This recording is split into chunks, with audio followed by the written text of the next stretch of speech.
जो है भूखमरी में बांग्लादेश से भी नीचे है, आज पाकिस्तान से भी नीचे है। जिस देश में 25% जो है रात को भूखा तो है, उस देश का प्रधानमंत्री यशस्वी है क्या? जिसने देश की आर्थिकी को बिल्कुल नीचे कर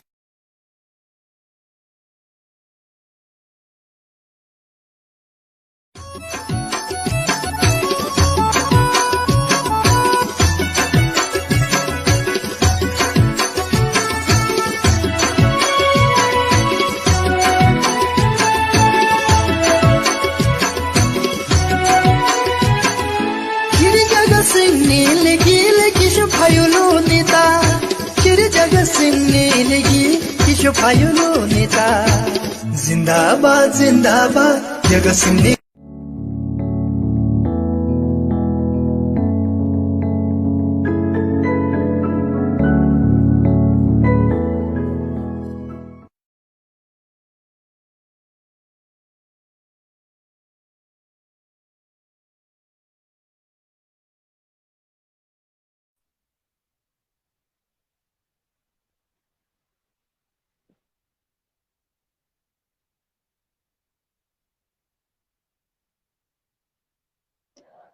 नमस्कार, मैं प्रियंका नेगी, एमसीएन किन्नौर की होस्ट, आज के रूबरू एपिसोड में आप सभी का स्वागत करती हूं।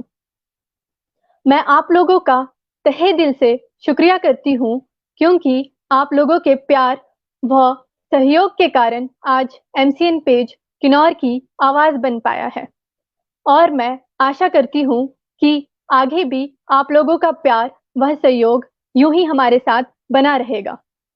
मेरी आप लोगों से विनती है कि आप लोग आज के एपिसोड को ज़्यादा से ज़्यादा लाइक व शेयर करें ताकि ज़्यादा से ज़्यादा लोग हमारे साथ जुड़ सके। आज हमारे बीच जो मुख्य अतिथि रहने वाले हैं वह हमारे किन्नौर के वर्तमान विधायक आदरणीय श्री जगत सिंह नेगी जी है। महोदय जी को मंच पर बुलाने से पहले मैं आप सबके समक्ष उनका जीवन परिचय देना चाहूंगी। श्री जगत सिंह नेगी जी स्वर्गीय श्री ज्ञान सिंह नेगी जी के पुत्र है जो हिमाचल प्रदेश विधानसभा के पूर्व विधायक थे। इनका जन्म 2 फरवरी 1957 को किन्नौर जिले के कल्पा गांव में हुआ है। इन्होंने डीएवी कॉलेज चंडीगढ़ से बीए व एलएलबी की डिग्री प्राप्त की है। 1 जुलाई 1982 को श्रीमती सुशीला नेगी जी के साथ इनका विवाह हुआ था। इनके एक पुत्र व एक पुत्री है। 1980 से 1995 तक यह किन्नौर में सेब व सब्जी संघ के अध्यक्ष, बार एसोसिएशन के अध्यक्ष और यूथ कांग्रेस कमेटी के अध्यक्ष रहे हैं। 1996 में यह फुटबॉल एसोसिएशन हिमाचल प्रदेश के अध्यक्ष रहे हैं और 2005 से 2009 के दौरान यह पंचायत समिति पूह के अध्यक्ष रहे हैं।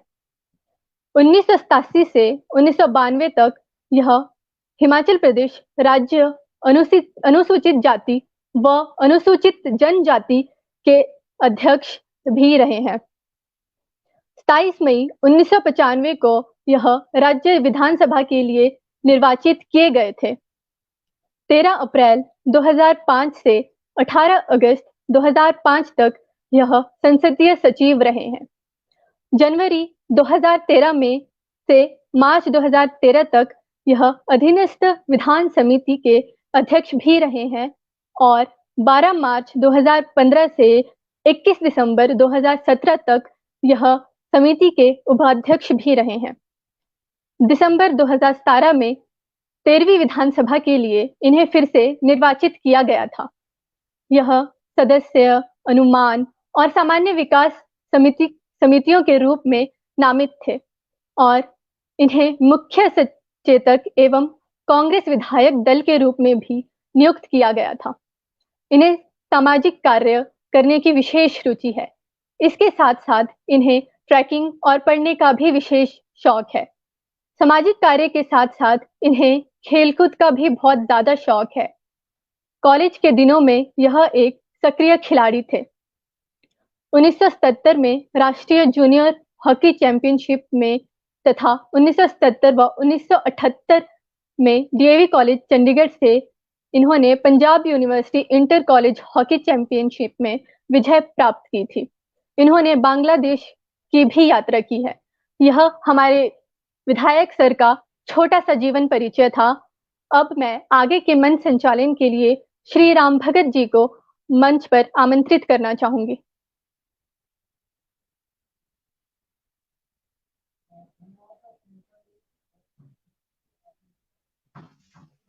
धन्यवाद प्रियंका नेगी जी, आपने बहुत खूबसूरती से हमारे जो है वर्तमान के विधायक और पूर्व उपाध्यक्ष जो हमारे हिमाचल प्रदेश के थे उनका वर्णन किया है। आज हमारे बीच में है और ये हमारा सौभाग्य है किन्नौर के लिए जो हमारे जनप्रतिनिधि जो हमारी आवाज़ उठाते हैं, जो विधानसभा में जाकर हमारे जनहित को लेकर आगे आते हैं, वो हमारे साथ आज हमारे मौखिक होंगे। ये जनता के लिए भी बहुत सौभाग्य की बात है, हमारे एमसीएन पेज के लिए भी बहुत सौभाग्य की बात है। और मैं पेज में अतिथि महोदय को बुलाने से पहले मैं सभी से निवेदन करता हूं कि आज का जो इस एपिसोड में हम आपके जो कमेंट होंगे वो बहुत कम लेंगे। जनहित के जो भी कमेंट महत्वपूर्ण होंगे उन्हीं को लिया जाएगा। हमारे पास बहुत सारे अपने ही सवाल है, तो इसलिए मैं सबसे निवेदन करता हूं कि ज़्यादा प्रतिक्रिया ना करें। आप पहले समझें इस एपिसोड को। उस एपिसोड के बाद ये नहीं है कि हमारे विधायक 4 बार जो है किन्नौर के विधायक रह चुके हैं और पूर्व उपाध्यक्ष भी रह चुके हैं और वर्तमान में अभी हमारे विधायक भी है। तो चार बार के विधायक का एक घंटे में एपिसोड तो जो है खत्म नहीं होता। हम बीच में बुलाते रहेंगे। आपकी जो भी परेशानियां होगी, जो भी और भी शिकायतें होगी, यहाँ पर सिर्फ हम जानेंगे उनके संघर्ष के साथ साथ उनका कार्य जो उन्होंने किया है 4 साल के उसमें और वर्तमान में जो उनकी योजनाएं रहेगी, इन चीजों को जानेंगे। तो सबसे पहले एमसीएन पेज में जो इनका आभार हम प्रकट करते, तो हम मान्य अतिथि महोदय को पेज पर बुलाते हैं, उसके बाद हम आगे की पर चर्चा करते हैं। तो धन्यवाद प्रियंका जी। धन्यवाद सर।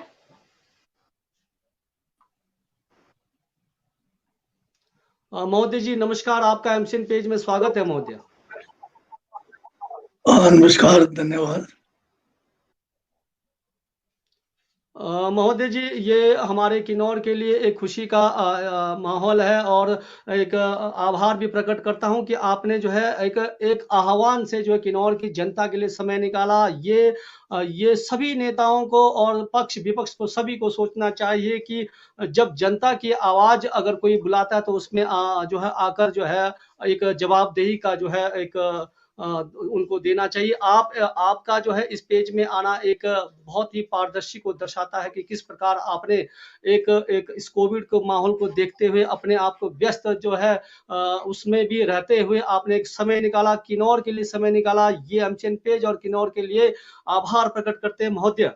तो हम सबसे पहले जानना चाहते हैं सर, आपका जो जीवन परिचय यहाँ बताया गया कि वर्तमान आधुनिक किन्नौर निर्माता के नाम से आप जो है सुप्रसिद्ध जो है किन्नौर के विधायक हो। आपके बहुत सारे जो है कार्य जो हम जो है सुनते रहते हैं न्यूज़ों में, अखबारों में, सारी चीज़ों में पेज के द्वारा।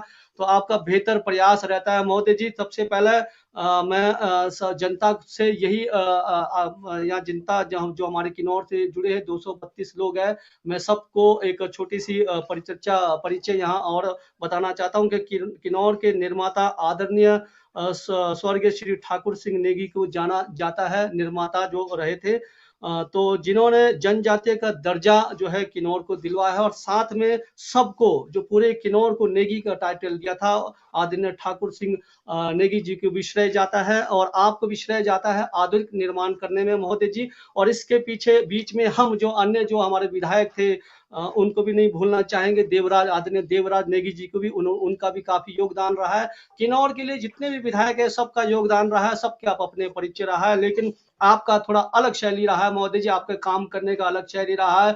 आप जनता के बीच में कभी भी किसी भी समय उपस्थित रहते हैं। आपका फोन कॉल जब मर्जी आपका अटेंड होता है। तो आपका सबसे पहले महोदय जी आपका हम जीवन परिचय जानना चाहेंगे। महोदय जी, आप वकालत करते थे। वकालत में आपको जो है एक ख्याति प्राप्त थी और वकालत अच्छे बेहतर वकील थे, क्योंकि आपके पिताजी भी जो है बहुत बेहतर नामी-गामी जो है वकालत थे। तो आपका जो है वकालती छोड़कर ये जो राजनीति में आना, ये शुरुआती दौर कैसा हुआ? ये ज़रूर बताएँ सर, क्योंकि कहते हैं कि राजनीति में कहाँ से आप क्या पिताजी के श्रेय के अनुसार चले, या फिर आपको बचपन से ही राजनीति में किन्नौर के लिए कुछ करने का अलग से आपके अंदर जज़्बा था? ये ज़रूर बताएँ महोदय। स्वागत है महोदय।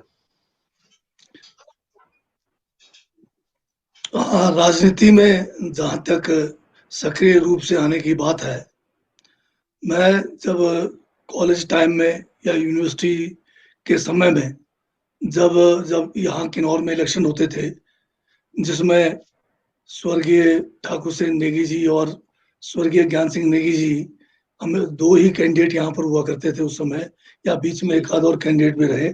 उस समय मैंने कभी भी जो है इलेक्शन में भाग नहीं लिया। कार्यकर्ता के रूप में कोई काम मैंने अपने पिताजी के इलेक्शन में मैं कभी आया नहीं। मैं 1980 में जब मैंने यूनिवर्सिटी से लॉ की डिग्री प्राप्त की और किन्नौर में आके जो है कानून का जो है शुरू किया, कानूनी जो है वकालत शुरू की, उस समय मैं जो है सक्रिय रूप से कांग्रेस पार्टी में एक कार्यकर्ता के रूप में जो है मैं जुड़ा हूँ। और तब से लेके मैं लगातार जो है पार्टी का काम करता रहा। जहां तक इलेक्शन लड़ने की बात है, ये कोई संयोग की बात है। मैंने कभी जीवन में सोचा नहीं कि मैं भी कभी चुनाव लड़ूंगा, परंतु कुछ ऐसे बीच में परिस्थितियां आई जिस कारण मुझे जो है चुनाव लड़ना पड़ा।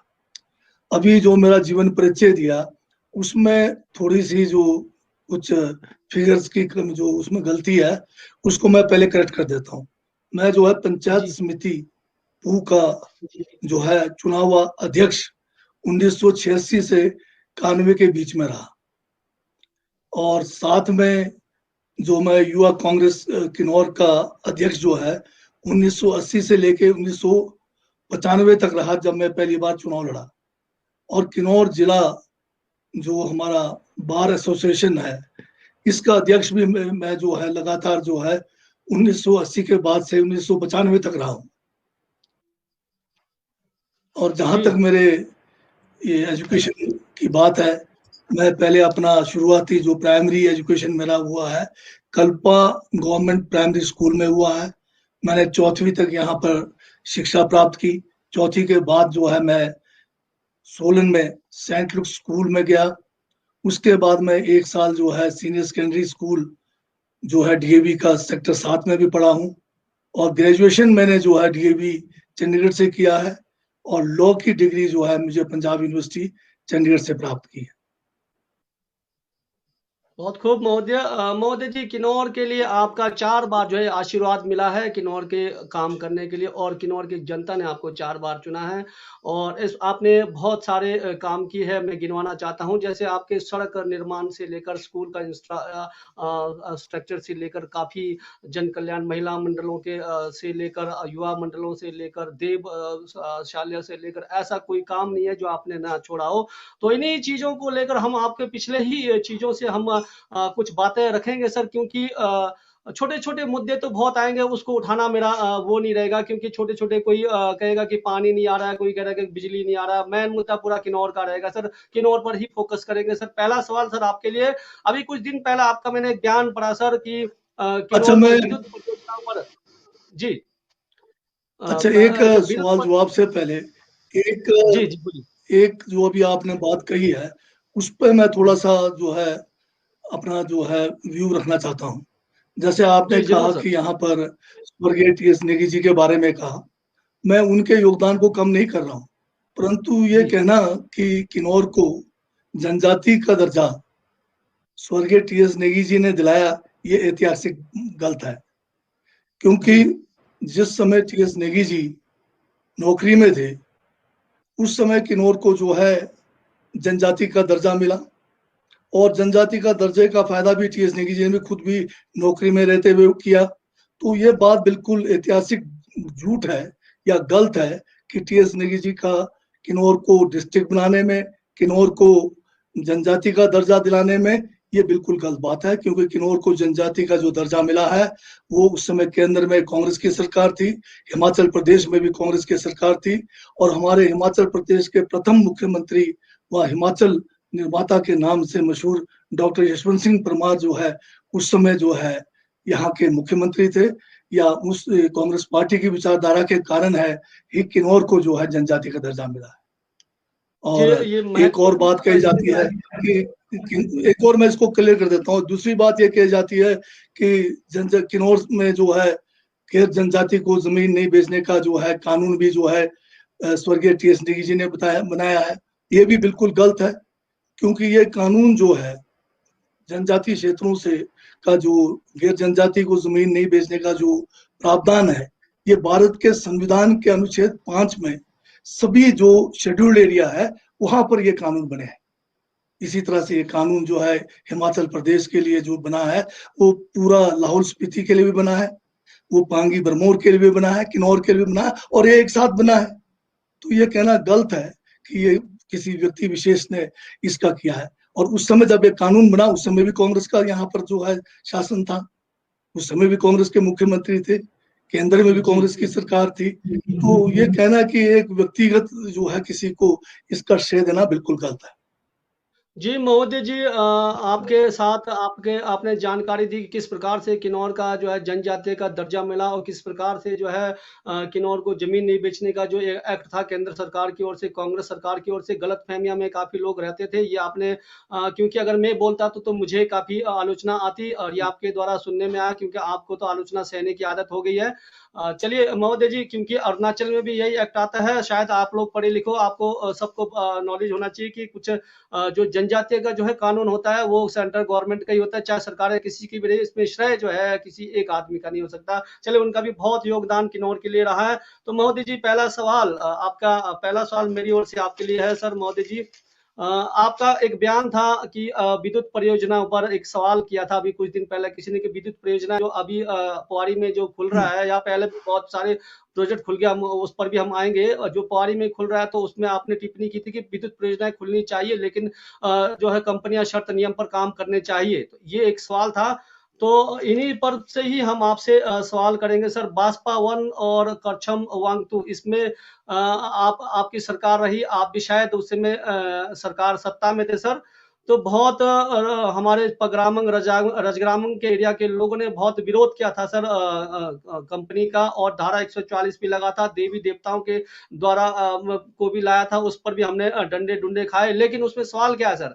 सवाल ये है सर, कंपनियां आगे बन के चलेगी, बेच के चलेगी, लेकिन सर ध्यान देना सर, उचित मुआवजा नहीं मिला आपके होते हुए आपके सरकार। ये मेरा नहीं है सर, लोगों के ये चुनाव सवाल है, सर्वे करके सवाल है सर। उचित मुआवजा लोगों को नहीं मिला है। 500 दिन का जो मुआवजा होता था वो कुछ गांव को, कुछ पंचायतों को ही मिला है। और सर रोजगार लोगों को जो है फला फूला नहीं है, क्योंकि जो निजी कंपनियां होती है सारा अपना ही उगाते हैं, गाय अपने आप पालते हैं, सब्जी अपना उगाते हैं, और पौधा बागीचा अपना ही तैयार करते हैं। हम दूध नहीं बेच सकते, हम सब्जी नहीं बेच सकते, हम किसी प्रकार का गाड़ी घोड़ा नहीं लगा सकते, क्योंकि निजी कंपनी सब अपने आप ही तैयार करती है। और सर 1% रॉयल्टी अभी तक इससे लोग वंचित है। और सर कंपनी में जो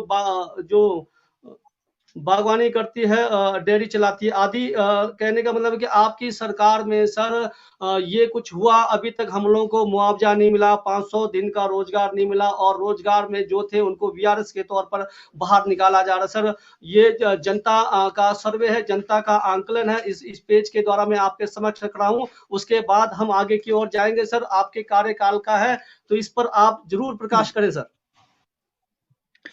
हाँ, इधर भी जो है पूरी जानकारी नहीं है लोगों तक।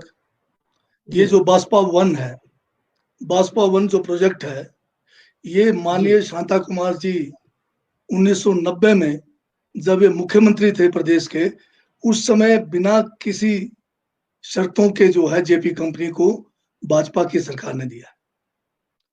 और ये जो करछम वांगतू प्रोजेक्ट है, इसका एमओयू जो है 1993 में जब प्रदेश में गवर्नर राज था उस समय हुआ, और इसका इम्प्लीमेंटेशन एग्रीमेंट जिसके कारण बाद जो है सारा प्रोजेक्ट का काम शुरू होता है, ये 2003 जब धूमल साहब और बीजेपी की सरकार हिमाचल प्रदेश में थी, धूमल साहब मुख्यमंत्री थे। और धूमल साहब का जब टेन्योर खत्म हो रहा था, जब ये मार्च के महीने में जब इनका ये चुनाव हार गए, जैसे चुनाव हो रहा था उससे एक दिन पहले जो है 2003 में जो है धूमल साहब जो भाजपा के उस समय थे और मुख्यमंत्री थे हिमाचल के, उन्होंने जो है इम्प्लीमेंटेशन एग्रीमेंट किया। हाँ, ये ठीक है कि 2003 के बाद जब इस प्रोजेक्ट को इम्प्लीमेंटेशन एग्रीमेंट के मुताबिक जेपी कंपनी ने काम शुरू करने की बात कही, उस समय कांग्रेस की सरकार आ गई थी। और ये भी ठीक है कि उस समय रसग्रामम के नाम से जो है संघर्ष समिति बनी। संघर्ष समिति ने इसका जो है कड़ा विरोध किया। उसमें भारतीय जनता पार्टी के बहुत सारे नेता लोग इसको जो है इस संघर्ष को आगे किए हुए थे।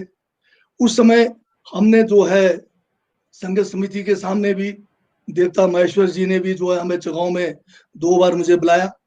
मैंने जो है पूरा का पूरा जो असलियत क्या है प्रोजेक्ट के बारे में, कब इसको जो है जेपी कंपनी को दिया गया, कब करार हुआ, ये सारी बातें वहां रखी गई। और ये भी बताया गया कि जब इम्प्लीमेंटेशन एग्रीमेंट एक बार साइन हो गया, उसके बाद प्रोजेक्ट को रोकना जो है संभव नहीं था। परंतु मैंने उस समय एक बात ये कही थी कि जो प्रभावित क्षेत्र के जितने भी पंचायतें हैं, उनको कोई भी किसी भी किस्म का जो भी उसमें कोई डाउट है किसी किस्म का, या जो नौकरियों की बात है, या जो अफेक्टेड एरिया को डेवलपमेंट की बात है, उसके लिए मैंने जो है सभी से आग्रह किया था। देव मंदिर में भी किया, जेपी कंपनी से मैंने कहा जितना भी मतलब अलग से कोई जो है इसके लिए बजट के प्रावधान है उसके लिए भी बात हुई, परंतु मेरी बात को उसमें माना नहीं गया। और ये जो है संघर्ष समिति अपना संघर्ष जारी किए हुए थे। परंतु एक बात मैंने उस समय कहा था कि लाड़ा का कंसेप्ट जो है, लोकल एरिया डेवलपमेंट फंड का जो कंसेप्ट है, 2006 में कांग्रेस की सरकार ने हिमाचल में लाया था। और मेरा ये था लोगों से कि ये 2006 का जो लाड़ा पॉलिसी है, इसको मैं जो है करचम वांगतू प्रोजेक्ट में अगर ये शुरू होता है तो इसमें लागू करूंगा। क्योंकि जेपी कंपनी वाले ये कह रहे थे कि इनको तो जो है प्रोजेक्ट 2003 में मिला और लाड़ा पॉलिसी 2006 में आया, तो इसलिए जो है ये लाड़ा पॉलिसी के तहत जो है आना नहीं चाहते थे। परंतु मैं उस समय के मुख्यमंत्री राजा वीरभद्र सिंह जी का बड़ा आभारी हूँ कि जब मैंने ये मामला उठाया तो राजा साहब ने जो है एक जो लाड़ा पॉलिसी है, इसको जेपी वाला जो प्रोजेक्ट है करचम वांगतू में, इसको लगाने के लिए 2007 में एक अलग से implementation agreement, supplementary implementation agreement sign हुआ, जिसमें ये माना गया और ये कंपनी को मजबूर किया गया कि इस प्रोजेक्ट में भी लाड़ा का कंसेप्ट जो है लगेगा। और उसी के तहत 103 करोड़ रुपए लाड़ा का जो है इस प्रोजेक्ट को प्रभावित क्षेत्र के लोगों के डेवलपमेंट के लिए रखा गया। और जब हमारी सरकार थी 2007 तक के अंत तक, तो हमने कोई 4 करोड़ रुपए लाड़ा का पैसा भी लिया। परंतु उसके बाद जो है सरकार बदल गई, 2008 से 12 तक बीजेपी की सरकार रही। 103 करोड़ का लाड़े को जो है इन्होंने 86 करोड़ कर दिया। और उस 86 करोड़ में से भी 54 करोड़ रुपए जो लाड़ा का था, उसको जो है जेपी कंपनी को एक किस्म से एडजस्टमेंट का जो है फायदा दिया गया। मतलब एडजस्टमेंट का मतलब ये कि जैसे जेपी कंपनी ने कई काम प्रोजेक्ट अफेक्टेड एरिया में किए जो शायद लोगों के फायदे में भी नहीं था, जो उनके अपने प्रोजेक्ट को आगे करने का काम था, उसका पैसा इन्होंने उसमें कटा दिया। तो बीजेपी के समय में 103 का जो करोड़ का जो प्रोजेक्ट जो हमें लाड़ा का पैसा मिलना था, उसको 86 करोड़ कर दिया। 86 में भी 54 करोड़ का एडजस्टमेंट दिया। अब बताइए मात्र 20, 22, 25 करोड़ रुपए कुल बचे। और मैं जब दोबारा 2003 में मुझे जनता का आशीर्वाद मिला, मुझे दोबारा से लाड़ा का चेयरमैन बनने का मौका मिला और राजा साहब दोबारा मुख्यमंत्री बने, हमने दोबारा से जो है जेपी कंपनी को मजबूर करके 103 करोड़ पे दोबारा से लाड़ा को लाया। उसी के कारण जो है, और 54 करोड़ जो इसको छूट दिया था उसको भी हमने जो है नहीं माना, केवल 3-4 करोड़ रुपए जो उन्होंने जो पंचायतों ने माना कि ये उनके कहने पे काम हुआ वो रखा। तो इतना पैसा जो है इस प्रोजेक्ट में जो है हम लेकर आए।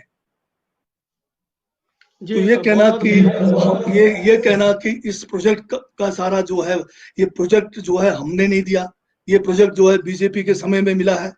गवर्नर के राज में जो है एमओयू हुआ है परंतु हमने लाड़ा पॉलिसी लगाई। उसके बाद जो है लाड़ा के तहत जो है स्थानीय लोगों को जो नौकरी देने की बात है, उसमें भी हमने 70% जो नौकरी स्थानीय लोगों को अपने जो है योग्यता के अनुसार मिलना है, उसको पूरे तौर पे हमने जो है इम्प्लीमेंट करने की कोशिश की।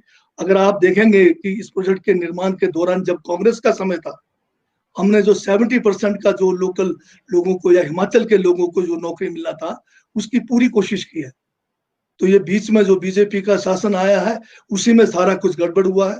नौकरियां भी उस समय नहीं मिली, प्रोजेक्ट भी महोदय कंप्लीट जी, जो प्रोजेक्ट का काम जो है 2008 जी, में से लेकर 11 तक बीजेपी के समय हुआ। 500 दिन की जो आप बात कर रहे हैं, ये जो है इसमें केवल चुनाव के समय में जो बीजेपी की सरकार ने क्या किया कि जगांव और आपका जो ये उर्नी और युला और मिरू पंचायत, केवल 4 पंचायतों को जो है लाड़ा का जो एक ईएमपी का 15 करोड़ था, उसमें से उधार निकालकर जो है इन पंचायतों को बांटा गया। और जो पोल्यूशन का पैसा है उसको भी इस तरह से बांटा गया, आपको याद होगा। और वो जब क्या कहते हैं बैंकों से पैसे वापस लिए गए, क्योंकि इनके पास तो पैसा था नहीं देने के लिए, जेपी कंपनी देने को तैयार नहीं थी, तो जो ये जो ईएमपी का पैसा था, उस पैसे को निकालकर जो है बांटा गया। और जब ये हल्ला पड़ा तो इन्होंने जो है पोल्यूशन का जो पैसा बांटने की शुरुआत की थी चुनाव के ठीक विधानसभा के चुनाव से पहले, उनको जो है जब पता लगा ये गड़बड़ हो गया है, तो बैंकों से भी आपके पैसे जो है बिना आपको बताए बैंकों से जो उस समय के अधिकारियों ने मिलकर जो है आपके पैसे निकाले। ये काम बीजेपी के समय हुआ है। और मैं बताता हूं कि जब से हमें मौका मिला, हमने जेपी कंपनी के जितने भी एग्रीमेंट थे पब्लिक के साथ, सभी को इम्प्लीमेंट किया। अभी भी बीजेपी की सरकार है। ये जो 500 दिन का बाकी पंचायतों को नहीं मिल रहा है, क्यों नहीं दिया जा रहा है? जबकि हमने कच्छम वांगतू जो प्रोजेक्ट, अब ये जो हमारा ये शोंटंग प्रोजेक्ट है, पुआरी ये जो शोंटंग प्रोजेक्ट शोंटंग कच्छम का, इसमें सभी पंचायतों को जो है 500 दिन का हमने जो है दिला दिया है। पंगी का जो प्रोजेक्ट है उसमें भी हमने दिला दिया है। तो क्या कारण है आज बीजेपी की सरकार यहाँ पर पावर में है, ये क्यों इसको नहीं दिला पा रही है? जी। महोदय जी, बहुत बेहतर आपका प्रयास, लेकिन आपके कार्यकाल का ही कुछ और भी है इसमें। इन्हीं मुद्दों पर रहेंगे सर। मुद्दा ये सर, एक कंपनी बेच के चले गई है, दूसरी कंपनी आ गई है। 500 दिन का भी अब जो है लफड़ा रहेगा कि कांग्रेस बीजेपी का ही चक्कर में रहेंगे हम लोग, और मुआवजा के चक्कर में भी हम लोग जनता जो कांग्रेस बीजेपी के चक्कर में गए। लेकिन रॉयल्टी है सर, 1% रॉयल्टी, इस पर हम किस पर आश्रित रहेंगे सर? आप पर, या फिर आपकी सरकार आप पर, या फिर आप आने वाली सरकार पर आने के लिए कहेंगे सर 1% रॉयल्टी? जरूर बताएं सर ये। हाँ, ये भी जो है मुद्दा पब्लिक के जहन में इसके बारे में सही जानकारी का अभाव भी है। जहां तक ये जो 500 दिन का जो देने का एक प्रावधान है, वो इसलिए दिया जाता है कि जो आपके एरिया का जो जहां लैंड एक्वायर होता है, चाहे गवर्नमेंट लैंड एक्वायर हो रहा है चाहे प्राइवेट लैंड एक्वायर हो रहा है, तो जो गवर्नमेंट लैंड जो एक्वायर होता है उसमें फॉरेस्ट प्रोड्यूस जो है हमारा, उसके एवज में हमें उस समय के 500 दिन का जो एक जो दिहाड़ी है वो देने का होता है। इसमें ये ठीक है कि जब ये जो प्रोजेक्ट कंप्लीट हो गया 2011 में, ये जो करचम वांगथू का, तो उस समय ये जो है मुद्दा खड़ा रहा, इन्होंने इसकी कोशिश ही नहीं की। 12 में जब हमें मौका मिला, हमने हर मीटिंग में, मेरा प्रोसीडिंग निकाल के देखिए, मैं चेयरमैन लाड़ा का रहा, हमने कंपनी को जो है मीटिंग में ये कहा गया है कि ये तुरंत जो है 500 दिन का पैसा जो है जमा करे। अगर नहीं करे तो हमने कहा इनके खिलाफ जो है कार्रवाई की जाएगी। अब बीच में सरकार बदल गई है, लाड़ा का चेयरमैन मुझे नहीं बनाया गया, विधायक को चेयरमैन बनाना था, वो तो डिप्टी कमिश्नर को बुलाया गया है। अभी जो है लाड़ा की मीटिंग ही नहीं होती है, और मीटिंगों में इस बारे में चर्चा सिर्फ 500 दिन का अगर कोई मेरे अलावा कोई करता नहीं है। तो ये जो है 500 दिन का, ये कहते हैं कि ये लोग जो है कानूनन देने के लिए बाध्य नहीं है, ये कंपनी का कहना है। पहले जेपी के पास था, जेपी ने जेएसडब्ल्यू को दे दिया। हमने तो ये कहा है कि कानूनन बाध्य हमारी तरफ से, हम जितना हमें ज्ञान है कि ये जेपी कंपनी को, या जो अब नई कंपनी आई है जेएसडब्ल्यू को 500 दिन का देना चाहिए, क्योंकि 5 पंचायतों को ये पैसे, 4 पंचायतों को मिल चुका है, बाकियों को नहीं मिला है। और इसी तरह से पोल्यूशन का भी जो है ये पंचायतों को जो है नहीं मिला है, उसका भी मामला खड़ा है। तो वर्तमान की सरकार को देखना है ना, ये तो क्या करना है। वर्तमान की सरकार इस पे कोई तो काम नहीं कर रही है। फिर महोदय जी जहाँ पे रॉयल्टी की महोदय बात है, जी 1% रॉयल्टी की बात है, ये जी जो है 2009 में पॉलिसी बनी कि जो भी प्रोजेक्ट यहाँ पर इम्प्लीमेंट होंगे, जो चालू जिसका प्रोडक्शन स्टार्ट होगा, वो 1% रॉयल्टी जो है उस अफेक्टेड एरिया को देंगे। इधर जेपी कंपनी का जो है 2011 में प्रोजेक्ट शुरू हुआ, ये जो प्रोडक्शन शुरू हुआ इसका, तो उस समय इनकी सरकार थी बीजेपी की, उन्होंने ये लिख के दिया कि जो है ये लागू जो है इनके ऊपर नहीं होता है। आज भी हम ये कह रहे हैं कि ये जो है इनके ऊपर लागू होता है, ये कह रहे हैं कि हमने कोर्ट से स्टे लिया हुआ है। मेरे संज्ञान में अभी तक मैंने इनसे पूछा पीछे मीटिंग में, आप बताइए कब का स्टे है। जहां तक मेरे उसमें ज्ञान में है कि नॉलेज में है कि ये अभी कोई स्टे नहीं मिला है। हाँ, छोटे छोटे प्रोजेक्ट्स जो है उसमें गए हैं, हाई कोर्ट में गए हैं, उधर भी उनको भी स्टे नहीं मिला है। उनका भी यही कहना था कि ये महोदय जी जो 2009 से पहले के प्रोजेक्ट है वो रॉयल्टी जो है नहीं देंगे। तो ये मामला जो है कानूनन है, वर्तमान सरकार को उसका फैसला करना है। वर्तमान सरकार इस पे फैसला कर नहीं रही है। जी महोदय जी तो क्या ये 1% रॉयल्टी के लिए आपकी सरकार का और आपको ही इंतजार करना पड़ेगा? मैं तो अभी जितना समय अभी मेरे पास है, इसका मुद्दा मैं विधानसभा के अंदर, इसका मुद्दा लाड़ा कमेटी के अंदर, इसका मुद्दा जो है जनजातीय सलाहकार परिषद की भी बैठक नहीं हो रही है, जहाँ ट्राइबल एरिया के अहम मुद्दों के लिए फैसला करने का एक सबसे जो बड़ा मंच है, हमारा संवैधानिक मंच है, उसकी भी बैठकें नहीं हो रही है। तो मैं तो इसको उठा रहा हूँ, मैं तो जो संघर्ष करने के लिए भी तैयार हूँ। और मुझे जो है अगर ये कुछ कोविड का जो पीरियड खत्म होने के बाद अगर ये बातें हमारी नहीं मानी जाएगी तो हम दोबारा संघर्ष करने के लिए सड़कों पे उतरने वाले हैं। पिछले बार भी हमने जो 2019 में इन्हीं मामलों को लेकर 1 महीना किन्नौर कांग्रेस पार्टी ने निचार के जो बाबा नगर जो हेडक्वार्टर है हमारा, पीओ का जो हमारा हेडक्वार्टर है और पूर्व में है, इन मुद्दों को लेकर हमने उठाया, जयराम जी को ज्ञापन तक दिया है। तो हम तो जो विपक्ष में है, वर्तमान सरकार से हम मांग कर सकते हैं, हम संघर्ष कर रहे हैं और पूरी कोशिश रहेगी कि किन्नौर का जो हक है लोगों को मिले पूरा। तो आप लोगों ने सुना आज के हमारे जो उपस्थित जो हमारे अतिथि महोदय है आदरणीय जगत सिंह नेगी जी, तो उन्होंने कहा कि जो 1% रॉयल्टी है और जो 500 दिन का दिहाड़ी है, ये वर्तमान की सरकार की जिम्मेदारियां बनती है, हमें उनको भी लेकर आएंगे। और फिलहाल अब हम इस विषय से हम आगे निकलते हैं और रोजगार की ओर, रोजगार के बारे में समझेंगे। ये अभी हमारे पास बहुत सारे सवाल है। मैं जनता से निवेदन करता हूं कि आप लोगों के जो सवाल है उठाए नहीं जाएंगे, क्योंकि मेरे पास खुद ही अपने बहुत सवाल है, वो भी पूरे किन्नौर के सवाल है। कोई अपना एक पगरामंग रजरामंग का नहीं है, पूरे किन्नौर का है। तो संयम रखें, अतिथि महोदय बने रहे। तो मैं यहाँ पर महोदय जी, ये जो हमारा रूबरू एपिसोड है, इसमें हम एक कवि रखते हैं और एक अतिथि रखते हैं जो उनके हम परिचय करवाते हैं। इस एपिसोड का नाम ही रूबरू रखा है। जो एक किन्नौर के लिए या हमारे देश के लिए या हमारे भारत के लिए कोई कर रहा है, तो ये उसके लिए एपिसोड है। तो आप हमारे अतिथि और हमारे कवि के रूप में, हमारी कवित्री हमारे जो है यहाँ बैठे हैं प्रियंका बेटी जी, तो आपके लिए एक छोटी सी रचना सुनाएंगे सर, बेरोजगारी पर। उसी पर से ही हमारा सवाल निकलेंगे सर। आप रचना को ध्यान से सुने सर, और उस पर हम आपसे परिचर्चा करेंगे कि किन्नौर में रोजगार कैसा, रोजगार के हालात कैसे रहे आपके शासन काल से लेकर वर्तमान सरकार की तक, कैसे कैसे कमियां हैं, क्या क्या कमियां रही या होगी आगे भविष्य के लिए भी। तो और क्या आप सोचेंगे रोजगार के लिए, ये चीज। पहले आपको कविता सुनाते सर। प्रियंका जी, आपका स्वागत है मंच में, आप जरूर कविता सुनाएं। जी जी सर, उससे पहले मैं एक बात कहना चाहूंगी कि आजकल की युवा पीढ़ी में जो सबसे बड़ी समस्या है वो है बेरोजगारी की। आए दिन आज की युवा पीढ़ी डिप्रेशन में जा रही है और इसका मुख्य कारण है बेरोजगारी।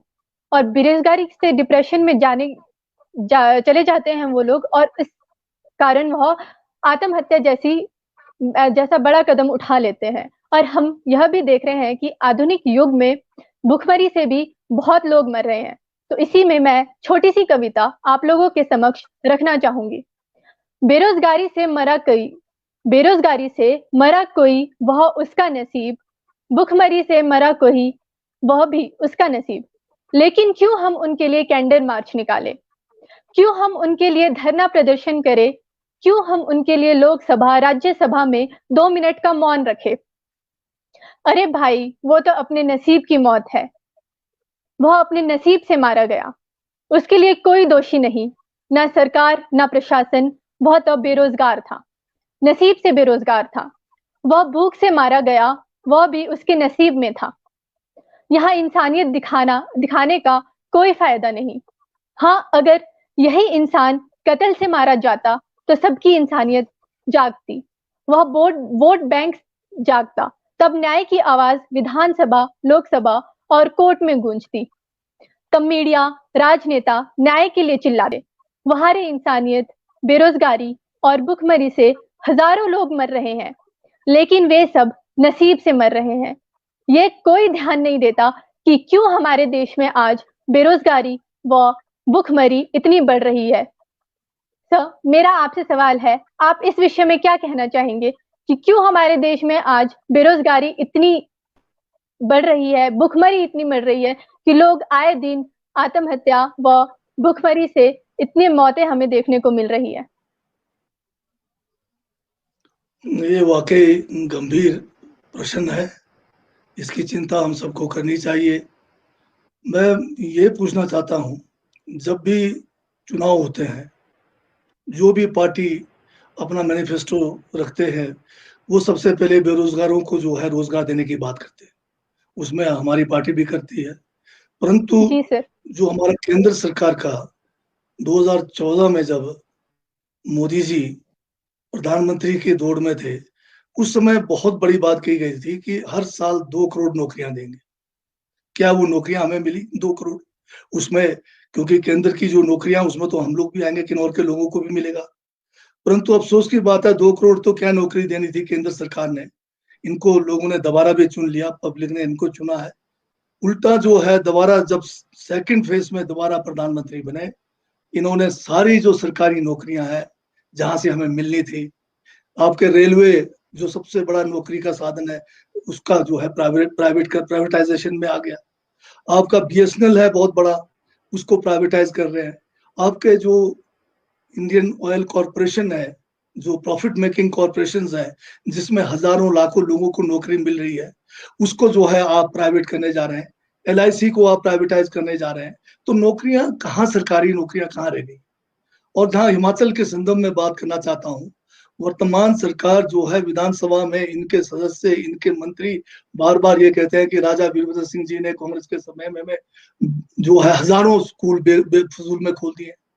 ये कहते हैं कि जो हेल्थ इंस्टीट्यूशन राजा साहब ने खोले हैं वो सारे फजूल में खोले गए। तो अगर हम ये हेल्थ इंस्टीट्यूशन नहीं खोलेंगे, स्कूल और कॉलेजेस नहीं खोलेंगे, यूनिवर्सिटीज अगर हम नहीं खोलेंगे, तो ये पढ़े लिखे लोगों को रोजगार सरकारी मिलेगा कहाँ, बताइए आप बिजली बोर्ड का प्राइवेटाइजेशन करने जा रहे हैं, आप जो है सारे के सारे सरकारी नौकरियां तो आप खत्म कर रहे हैं, तो फिर नौकरियां कहाँ से मिलेगी? ये वाकई चिंता का विषय है। और महोदय जी, नौजवान आज अगर जो पढ़ाई लिखाई करने के बाद सबको उम्मीद होती है कि कम से कम कोई सरकारी नौकरी मिले, सरकारी नहीं तो प्राइवेट मिले, और इंडस्ट्रीज लगाए जा रहे हैं छोटे मोटे, उसमें कितनी तनख्वाह मिलती है? एक इंडस्ट्री में अगर एक लड़का कोई ये जो एम टेक करके जा रहा है, बी टेक करके जा रहा है, 10,000 बड्डी बरोटी वाला में मिलता है। तो इस किस्म की नौकरियों से जो है हमारा समाज, हमारा देश आगे नहीं बढ़ सकता है। ये वाकई चिंता का विषय है। इसमें हमको सबको मिलकर चिंतन करना चाहिए कि क्या वर्तमान की जो नीतियां हैं गवर्नमेंट की, इन नीतियों के तहत क्या हमें नौकरी मिल सकती है, इस पे जो है युवाओं को जो है गंभीरता से सोचना है। अगर चुनाव महोदय के जी, समय में हमारे युवा, मैं एक चीज इसको कर लेता हूँ कंप्लीट, कि अगर हम चुनाव के समय में सिर्फ जो है जुमलेबाजी के चक्कर में आ जाए, 2 करोड़ नौकरी के चक्कर में आ जाए, और जो अभी समय आ रहा है उसमें नौकरियां तो समाप्त की जा रही है, तो नौकरियां कहाँ आपको मिलेगी? मुझे ये बताइए। यूनिवर्सिटीज प्राइवेटाइजेशन की ओर जा रहा है, तो नौकरियां कहाँ मिलेगी, बताइए आप। जी महोदय जी, धन्यवाद। हम आपके ही कार्यकाल के रोजगार के बारे में परिचर्चा करेंगे। आपके जो आपने 4 बार जो आपने काम किया, तो सबसे पहले हमारे किन्नौर में रोजगार का कोई साधन नहीं है सर। हम सिर्फ कृषि पर निर्भर करते हैं, हमारे पास खेती बाड़ी रहता है, और ज्यादातर हमारे किन्नौर में बहुत सारे पढ़े लिखे और बेरोजगार भी। तो मैं आपको थोड़ी सी एक बताता हूँ सर। कि कंपनियां, आपका एक स्टेटमेंट था कि कंपनी आएंगे तो रोजगार रहेंगे और रोजगार मिलेगा तो वो फलेंगे फूलेंगे, लेकिन सर आपके आपके ही कार्यकाल का बताता हूँ सर, कंपनियां आ गई, बेच के भी चले गए, और अब और आने वाले भी। आप कहते हैं कि 70% रोजगार मिलता है, और आपके कार्यकाल में भी शायद इतना रोजगार नहीं होगा। मैं बताता हूं सर, बहुत सारे बच्चे अभी भी इंजीनियर करके घर बैठे हैं, बहुत सारे बच्चे आईटीआई करके घर बैठे हैं, बहुत सारे बच्चे एमएससी बीएससी घर बैठे हैं, बहुत सारे बच्चे बेरोजगारी के कारण नशा, आत्महत्या, चोरी, रेप आदि में सम्मिलित हो रहे हैं। ये आपके कार्यकाल से लेकर अभी तक काफी जो है ऐसे है। लेकिन अब मैं एक चीज बताता हूँ सर, कि आउटसोर्स जो कर्मचारी जो अभी जब से लगे हैं अभी तक वो अनुबंध में है, ना उनको रेगुलर किया जा रहा है। और जो वीआरएस जो कंपनी में लगे थे, जो पटेल कंपनी में 200 लोग निकाले गए, जेपी कंपनी में भी काफी लोग निकाले गए, उनको वीआरएस के तौर पर निकाला गया। ये आपके कार्यकाल के है सर। लोग कोरोना काल में खाने के मुश्किल हो गए सर, और कंपनियां बाहर निकाल रही है। तो आपका इसमें क्या दिशा निर्देश रहा सर? जनता को जरूर बताए। किन्नौर के अंदर में जो कंपनियां रही, उन्होंने जो है एक से एक जो है ऐसे कोविड के माहौल दौरान जो है एक से एक जो घर में बिठाने की कोशिश की। इस पर किसी भी शासन प्रशासन पक्ष विपक्ष किसी ने ध्यान नहीं दिया। तो आपने इस पर क्या कार्रवाई की सर? 200 लोग पटेल कंपनी से, बाकी लोग जेपी कंपनी से, बाकी और छोटे मोटे कई कंपनी, किन्नौर में 18 19 20 कंपनियां सर। अगर हर कंपनी से 10-10 निकालते तो कम से कम 2000 के लोग शायद बेरोजगार बेघर हो गए होंगे सर। तो आप इसके लिए कुछ बताएं, आपके कार्यकाल में उनके लिए क्या किया सर? जी ये प्रश्न आपने जो है बहुत सारे मुद्दों को एक साथ जोड़ दिया है। मैं इसको जी थोड़ा अलग अलग कर लेता हूँ। जी जी जी बिल्कुल। इसमें जहां तक मेरे कार्यकाल की बात है, मुझे 3 बार जो है सरकार में जो है विधायक बनने का मौका मिला। चौथी बार जो है मैं विपक्ष में हूँ पहली बार। जहां जी मेरे विधायक के समय की बात है, मैं आपको अगर 1995 में बात करूं, उस समय किन्नौर में 1995 में जब मैं पहली बार बना, उस समय जेबीटी कितने लगे, उस समय टीजीटी कितने लगे, उस समय जो है अन्य जो डिपार्टमेंट्स में कितने लगे, अगर आप उसका पूरा डिटेल छानेंगे तो उस समय के हिसाब से हमने बहुत लोगों को नौकरी दी। फिर उसके बाद जी मेरा जो दूसरा कार्यकाल है 2003 से लेकर 2007 के आखिर तक, उसमें जी ये जो प्रोजेक्ट जो आप जिसकी बात कर रहे हैं, ये करचम वांगतू की जेपी कंपनी उस समय आई, और इसका शुरुआती उस समय हमारे समय में हुआ। क्योंकि मैं जैसे बताया कि ये जो है इम्प्लीमेंटेशन एग्रीमेंट 2003 में बीजेपी करके गई थी, तो प्रोजेक्ट का काम तो चल नहीं था। असली काम जो है 2007 के आखिर में जो है शुरू हुआ। उस समय तो बीजेपी की सरकार थी, तो उन्होंने इसको इम्प्लीमेंट करना था कि कितने लोगों को उसमें लगाना है, कितने का काम मिलना है और नहीं मिलना है। मैं जब 2012 में आया था, उस समय तो प्रोजेक्ट का जो है ये काम खत्म हो गया था, और प्रोजेक्ट जो है प्रोडक्शन में आ गया था, ये जो करचम वांगतू का है। फिर भी 2012 में मैंने जो है पहली बार जेपी कंपनी के अंदर जो है यूनियन का गठन किया। पहली बार मजदूरों का यूनियन जो गठन अगर जेपी कंपनी के अंदर हुआ है तो मेरे समय में हुआ है। और जेपी कंपनी ने पूरी कोशिश की ब्यूरोक्रेसी के साथ मिलकर, अन्य लोगों के साथ मिलकर कि यहाँ यूनियन ना बने। सबसे बड़ा मेरा योगदान जो है करचम वांगतू में, हमने यूनियन बनाया, और यूनियन बनाकर जो है जितने 1800 लोग उस समय थे, जिसमें से 800 हमारे जो है किन्नौर के भी थे। और सबसे बड़ी बात हमने ये कहा था कि इन लोगों को जो है प्रोजेक्ट चाहे कंप्लीट भी हो गया है नहीं निकालेंगे।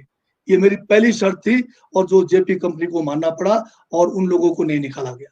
उसके बाद 2017 में के बाद जो है कंपनी बदल गई, जेएसडब्ल्यू आ गई, यूनियन जो है, अब उस यूनियन का कहानी बहुत लंबा है। जो यूनियन हमने बनाया था वो यूनियन किसी और जो है लोगों के साथ जुड़ गए। अब जो वीआरएस की बात है, तो वो यूनियन जिम्मेवार है जो आज की डेट पर है। जहाँ जेपी कंपनी में पहले जो ये करचम वांगतू में 60 साल तक का करार था, जो भी वहां पर 60 साल काम कर सकते थे, पर वर्तमान में जो यूनियन है इन्होंने मिलकर इसको 58 साल कर दिया। जब लोग खुद चाहते हैं 58 साल, तो मैं क्या कर सकता हूँ? मैं तो कह रहा था 2 साल क्यों छोड़ दिया है। अब ये एग्रीमेंट जी उनके बीच का है। और अभी जो वीआरएस हुआ है, मेरे समय में कोई वीआरएस नहीं हुआ है। ये वर्तमान सरकार के समय में वीआरएस का पॉलिसी जो है जेएसडब्ल्यू ने लागू किया है। और इसमें भी एक जो है बहुत जो है दुखद दुर्घटना हुई कोई यहाँ हिमाचल से भी नहीं थे, हिमाचल के बाहर के एम्प्लॉय थे, उनको जबरदस्ती जो है वीआरएस किया जा रहा था। उसने फांसी लगाकर अपनी जो है जीवन लीला समाप्त की। हम लोग मौके पे गए, हमने उसके लिए भी जो है केस कर, जो कानूनी कार्रवाई है वो करने के लिए हमने जो है प्रशासन को भी और कंपनी को भी जो है उस समय मजबूर किया, और बाद में उनके बीच में समझौता हो गया, वो अलग बात है। तो वीआरएस जो है कोई मेरे समय में शुरू किया गया नहीं, और जहां तक मेरे समय में एक भी मजदूर को नहीं निकला गया है, ये मैं बड़े जो है उससे कह सकता हूँ, दावे के साथ कह सकता हूँ। और पहली बार जेपी कंपनी जो है कोई यूनियन बनने नहीं देती थी, हमने उसमें भी यूनियन बनाकर मजदूरों के जो है, जो उनके हित है, उनकी हितों की हमने रक्षा की है। और दूसरे प्रोजेक्टों की बात कर रहे हैं आप, ये जो करचम, ये जो है शोनटंग करचम की बात है, इसमें जितने भी के जो इस प्रोजेक्ट में पहली बार जो है हमें इंटक यूनियन बनाकर, जो दूसरी यूनियन है यहाँ पर जो स्थानीय लोगों को रोजगार नहीं दिलाते थे, हमने जो है मैक्सिमम जो है इसमें स्थानीय लोगों को रोजगार दिलाया हुआ। और अब जो है कंपनी ने क्या किया है, बैक टू बैक, यानी उन्होंने भी आगे ठेके दे दिए, और कंपनी अब डायरेक्ट जो है कोई भी जो है नया मतलब उसमें जो है भर्ती नहीं कर रहे हैं। आज वर्तमान की सरकार की जिम्मेवारी है कि ये जो है कंपनी को जो है, जो एचपीसीएल जो गवर्नमेंट की कंपनी है, ये इनकी जिम्मेवारी है कि ये जो है स्थानीय लोगों को नौकरी दे, और वर्तमान सरकार को जो पॉलिसी है उसको इम्प्लीमेंट करना है। अब कंपनी क्या कहती है एचपीसीएल की जो है पटेल कंपनी करेगी, पटेल कंपनी तो इनका जो है ठेकेदार है एचपीसीएल का, असली कंपनी तो एचपीसीएल है। एचपीसीएल जो है नौकरी देना चाहिए, वो कहते हैं पटेल से लो। पटेल क्या करता है, पटेल ने आगे से आगे दे दिया ठेका, तो आप ठेकेदारों के नीचे आपको जो है नौकरी मिल नहीं रही है, क्योंकि टनल के अंदर काम करना है आपको, जो है दूसरे काम टनल से बाहर का काम आपको नहीं मिल रहा है। तो ये वर्तमान के सरकार की नालायकी के कारण हो रहा है। अभी आप जो उधर के प्रोजेक्ट की बात करेंगे, बाबा वली के प्रोजेक्ट, आपको शायद मालूम हो या ना हो, हमारे समय में हमने जो अभी जो वहां पर जो ये जो प्रोजेक्ट है हमारे बाबा वैली के, उन प्रोजेक्ट वालों से हमने जो है स्थानीय लोगों को 250 जो है नौजवानों को, वहां पर काम नहीं था, परंतु उनको जो है काम के एवज में उनको घर बैठे बैठे हमने जो है प्रोजेक्ट कंप्लीशन तक उनको जो है वो दिलाया है, क्या कहते हैं, पेंशन टाइप का दिलाया है। ये बातें कोई ध्यान में नहीं लाता है। हमने जो छोटे प्रोजेक्ट्स आज इंप्लीमेंट हो रहे हैं, चाहे आपका मीरू वाला जो नीचे प्रोजेक्ट बना है, उसमें जो है स्थानीय लोगों को जितना, अगर 30 लोग उन्होंने रखने थे, उसमें मैक्सिमम लोग हमने अपने जो है 70% से ज्यादा हमने अपने लोगों को, किन्नौर के लोगों को रखा है योग्यता के अनुसार। अभी आपका जो शोरिंग प्रोजेक्ट है, इसमें भी हमने एग्रीमेंट किया, और उस एग्रीमेंट के तहत जो 103 लोगों को ये निकाल रहे थे, उनको भी हमने जो है घर बैठे बैठे, जब काम नहीं है तो उनको जो है प्रोजेक्ट कंप्लीशन तक उनको जो है घर बैठे बैठे जो एक जो है बेरोजगारी भत्ता के टाइप में उनको दिलाया है। और उसमें भी ये फैसला किया हुआ रिटर्न एग्रीमेंट है कि जब ये वहां पर प्रोजेक्ट कंप्लीट होगा शोरूम का, उसमें जो पोस्टें भरी जाएगी उसमें जो है 70% से ऊपर जो है किन्नौर के लोगों को मिलेगा, ये हम सुनिश्चित करके गए। बहुत बाकी खूब दो प्रोजेक्ट अभी जो है आपका टीडोंग का प्रोजेक्ट है, अभी अंडर ये कंस्ट्रक्शन है, तो उसके साथ भी इस किस्म का एग्रीमेंट होना चाहिए जिस तरह से हमने किया है। भाजपा प्रोजेक्ट जो बीजेपी के सरकार ने दिया है, क्या उसमें किन्नौर के लोगों के लिए लाड़ा का कोई प्रावधान था? नहीं था। या कोई उसमें किसी किस्म का कोई जो है नौकरी का प्रावधान था? कुछ भी नहीं था। भाजपा प्रोजेक्ट में तो जो है वहां पर कंपनसेशन भी जो है, वहां पर जो है हमने जेपी कंपनी से लड़कर ये जो है आउट ऑफ कोर्ट हमने जो है करोड़ों रुपए जो है स्थानीय लोगों को दिलाया है। जी महोदय, बहुत खूब, बहुत बेहतरीन जानकारी महोदय, क्योंकि लोगों को अब धीरे-धीरे पता चल रहा है। तो मैं एक छोटी-सी रचना सुनाऊँगा सर, उस रचना के बाद हम आगे की ओर जाएँगे। आगे हमारा रहेगा सर शिक्षा संबंधी परिचर्चा रहेगी। किन्नौर से शिक्षा संबंधी जो भी चीज़ रहेगा, लेकिन रचना ज़रूर सुनाएँगे सर। रचना सर अन्यथा नाले ये पूरे भारत देश के लिए जो जो हमारे राजनीति चलाते, देश को चलाते, उन सब के लिए है। तो मैंने रचना का नाम दिया सर मेरा नेता मेरा भगवान। ये मैंने कब समझा, मैं आपको थोड़ा सा बताता हूँ। व्यंग टाइप का है, आपने थोड़ा समझना है। 18 साल का होता हूँ, वोटर कहलाता हूँ, और राजनीति और लोकतंत्र संस्कृति को अपनाता हूँ। जब बच्चा था माता पिता मेरे भगवान और आदर्श थे, और जब स्कूल गया मेरे गुरु मेरे भगवान थे, और जब वोटर का अधिकार मिला तब जाना मेरा नेता मेरा भगवान। बिल्कुल ये हकीकत में आपको उदाहरण के साथ देता रहूँगा महोदय। तब जाना मेरा नेता मेरा भगवान, तब पता चला। यहाँ पर अब जो है कायदा कानून तो उनका चलता है, तब पता चला। महँगाई कब बढ़ती है तब पता चला। महँगाई कब घटती है तब पता चला। बेरोज़गारी कब बढ़ती है तब पता चला। बेरोज़गारी कब घटती है तब पता चला। भगवान कौन? हाँ सर, भगवान कौन मैंने उसे नहीं देखा। हमारे स्वास्थ्य का टीका लगाता हमारे स्वास्थ्य का टीका लगाता हमारी पैदा के समय। ये योजनाएँ सरकारी बनाते हैं। हमारे स्वास्थ्य का टीका लगाता हमारी पैदा के समय। हमारी माँ को पौष्टिक आहार का लिए पैसा देता जब हम बड़े होते हैं। बालवाड़ी, आंगनवाड़ी खोलता हम जब स्कूल को जाते हैं। किताब, वर्दी और वजीफ़ा देता है जब हम आगे बढ़ते हैं। हमें स्कॉलरशिप भी मिलता है और हम अब नौकरी को तैयार हुए। यहाँ जातिवाद बनाता है, पढ़ लिख कर फ्री हो गए, यहाँ बेरोज़गार बढ़ाता है। मेरा नेता तो मेरा भगवान है। मेरा नेता तो मेरा भगवान है। वो होते तो हमारी तरह ही है। पूरे वर्ल्ड की बात है, नेताओं का आपके लिए क्रिटिसाइज़ नहीं कर रहा सर।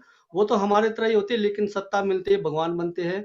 5 साल करो पेंशन मिलता है, 5 साल शासन करो और पूरी उम्र सब सुविधाएँ मिलता है। हम नौकरी करें अब तो हमारी पेंशन बंद करता है। हम नौकरी करें अब तो हमारी पेंशन अब बंद करता है। हमारी किसानी बिल रोकता है। हम व्यापारी बने तो हमें जीएसटी, एसएसटी लेता है। और हाँ, मेरा नेता मेरा भगवान है। हाँ सर, मेरा नेता मेरा भगवान है। कभी कांग्रेस, कभी बीजेपी, कभी आप बनता है। कानून नियम सब एक जैसे। कानून नियम सबके एक जैसे, बस रंग रूप और भाषा बदलता है। मेरा नेता मेरा भगवान है।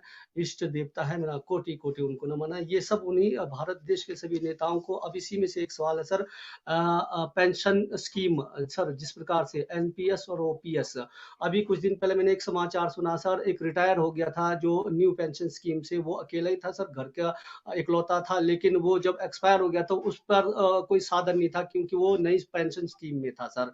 अब वो उनके बच्चे लाचार है, घर में कोई नहीं है उनके खाने खिलाने वाले, तो ऐसे में एनपीएस स्कीम आने से जो है जो कर्मचारी है सर, वो सरकार के या पक्ष विपक्ष जो भी सरकार है, केंद्र की सरकार है या हिमाचल की सरकार है या फिर हमारे विधायक है, उनसे नाखुश है, वो आवाज उठाते नहीं है। तो आप इस पर कुछ कहेंगे सर, ये पेंशन पर? हाँ, ये कविता जो आपने यहाँ पर अभी सुनाया है, वाक़ई ये भी विचारणीय है। परंतु आप नेता को अगर भगवान के रूप में मानोगे, तो हाल जी। ठीक नहीं होगा। अंधभक्त जी, बन जाएँगे। आज वो अंधभक्ति के कारण ही जो है देश का जो है सत्यानाश हो रहा है। जहाँ जी, तक पेंशन की आप बात कर रहे हैं, न्यू पेंशन पॉलिसी, ये किसके समय जी, में आया new pension policy? Atal Bihari Vajpayee ji देश के प्रधानमंत्री थे। जी। उनके समय जो है